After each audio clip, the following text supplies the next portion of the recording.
여러분 안녕하세요. 한국의 괴물 김민재가 2023 골든볼 순위 22위를 차지했을 때 일본 축구 팬들의 많은 마음이 부러움과 불만의 감정으로 말미암아 솟구쳤습니다. 왜 유명한 일본 축구의 얼굴인 미토마, 후보 또는 도미야스 타케이로가 아니라 김민재, 한국 선수가 선택된 것일까요? 부정할 수 없는 사실은 김민재는 인상적인 시즌을 보냈으며 높은 평가를 받아 마땅했습니다. 그러나 일본에서 많은 정보원들은 자국의 선수들의 결여에 대해 의문을 제기했습니다. 일본은 김민재가 명예를 얻는 동안 미토마, 후보, 도미야스 타케이로와 같은 재능 있는 선수들이 불공평하게 대우받았다고 주장했습니다. 이것은 일본 매체와 팬들로부터 강한 반응의 물결을 일으켰습니다. 사실 수년 동안 일본은 자신의 축구의 품질에 대해 자부심을 가지고 있었고 자신을 아시아 축구의 대기업으로 생각했습니다. 그러나 일본 선수가 여러 해 동안 골든볼 상의 상위 30위 안에 들지 못한 반면 한국이 그것을 쉽게 달성한 사실을 직면할 때 일본의 많은 신문과 주요 미디어는 불만을 표현하고 심지어는 강력하게 반응했습니다. 일본의 스포츠 포럼에서 일부 댓글은 한국이 김민재를 명단에 올릴 수 있어 운이 좋다고 주장했습니다. 왜냐하면 이런 선수들이 내국에서보다 해외에서 더 많이 경기를 했기 때문입니다. 반면 일부 다른 분석 기사는 일본이 축구에서 퇴보하는 시기를 겪고 있으며 한국에서 배워야 할 교훈이 있다고 주장했습니다. 이것들의 진실은 무엇일까요? 다음 내용에서 이 오해에 대해 더 깊이 있게 알아봅시다. FC 바이에른 뮌헨의 세계 수준의 수비 선수인 김민재는 축구계에서 가장 존경받는 상인 발롱도르의 최종 30명 명단에 포함되었습니다.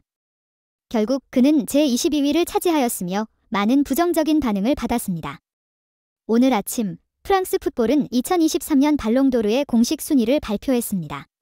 순위집을 다시 살펴보면 30위는 루벤 디아스, 28위는 라파엘 바란과 마틴 오데가르드, 27위는 니콜로 바렐라, 26위는 모하메드 살라, 25위는 조진유, 24위는 부카요 사카, 23위는 안드레 오나나, 22위는 김민재, 21위는 안토안 그리즈만, 20위는 라우타로 마티네즈, 19위는 해리 케인, 18위는 주드 벨링엄, 17위는 조르지오 키엘리니, 16위는 카림 벤제마, 15위는 에밀리아노 마르티네즈, 14위는 일카이 귄도안, 13위는 요슈아 킴미히, 12위는 로베르토 레반도프스키, 11위는 모하메드 살라, 10위는 루카 모드리치, 9위는 베르나르도 실바, 8위는 빅토르 오시멘, 7위는 후리안 알바레즈, 6위는 비니시우스 주니어, 5위는 로드리, 4위는 케빈 데 브라위너, 3위는 킬리안 음바페, 2위는 얼링 할란드, 그리고 1위는 바로 리오넬 메시입니다. 2승으로 메시는 그의 케어의 8번째 발롱도르를 획득하여 올해의 발롱도르 시즌을 마무리했습니다. 그리고 선수 김민재는 발롱도르에서 22위를 차지했습니다. 이는 그가 세계에서 가장 높은 순위의 중앙 수비수로 센터백 선수 중에서는 세계 최고라는 것을 입증한 놀라운 이정표입니다.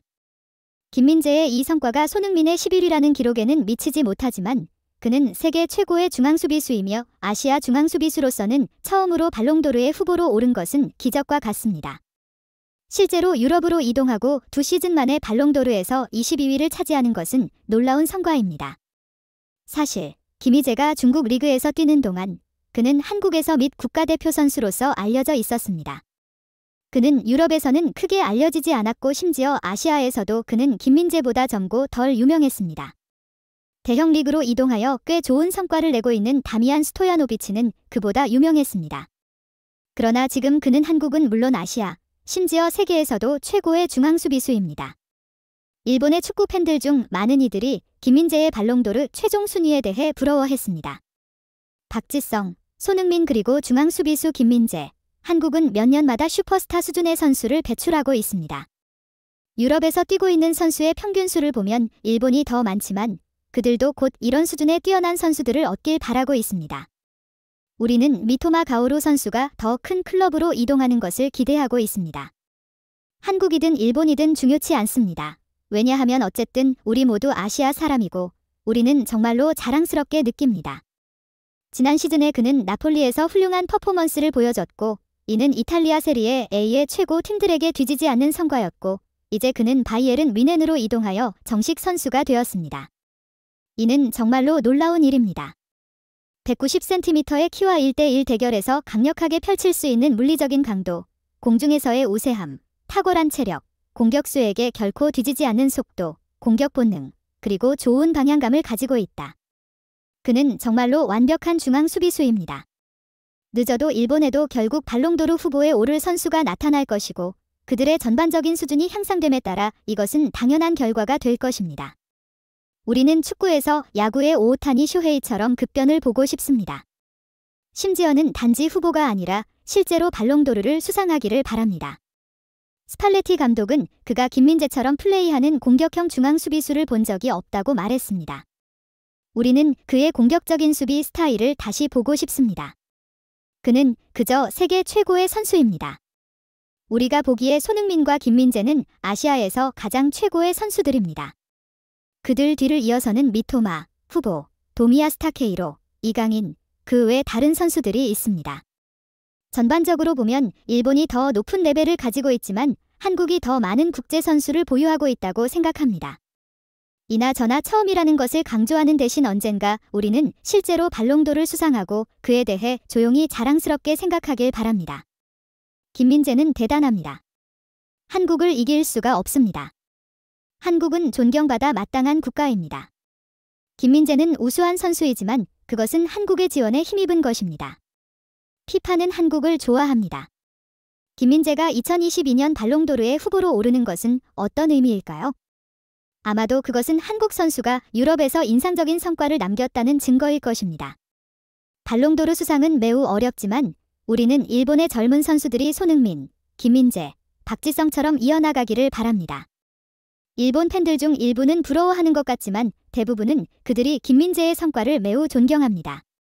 사실 일본은 강력한 선수 계층을 가지고 있고 안정된 국내 리그와 재정적인 면에서도 뛰어난 국가입니다. 매년 일본은 유럽의 주요 리그로 몇 명의 선수를 보냅니다.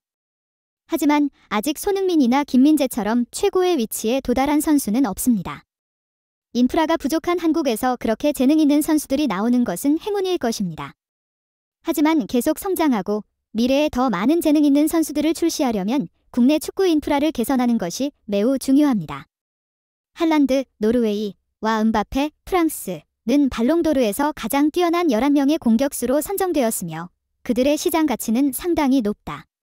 비니시우스, 브라질, 와사카, 영국는 외야 공격수로, 무시알라, 독일, 벨링엄, 영국, 그리고 로드리, 스페인는 중앙 미드필더로 지명되었다. 수비 라인은 그바르디올, 크로아티아, 디아스, 포르투갈, 그리고 김민재로 구성되었고 골키퍼로는 오나나, 카메룬가 선정되었다. 김민재는 발롱도르 최종 라운드에 오른 수비수 중 가장 높은 순위에 있습니다. 지난 시즌 맨체스터 시티의 3관왕에서 중요한 역할을 한 디아스는 30위, 이번 여름 이적 시장에서 수비수로는 역대 최고 이적료로 라이프치히에서 맨체스터 시티로 옮긴 그바르디올은 25위로 김민재 앞에 랭크되었습니다. 김민재는 지난 시즌 나폴리가 세리에 A에서 얻은 승리에서 중요한 역할을 했습니다. 김민재를 중심으로 한 나폴리는 33년 만에 세리에 A에서 첫 번째로 우승했으며 리그에서 가장 적은 실점을 기록했습니다. 그리고 김민재는 세리에 A 비서진의 투표로 최우수 수비수상을 받았으며 리그에서 가장 뛰어난 수비수로 인정받았습니다. 어쨌든 오늘의 영상은 여기까지입니다. 이 영상이 좋았다면 채널 구독, 좋아요 버튼을 눌러주시고 댓글도 남겨주세요. 감사합니다.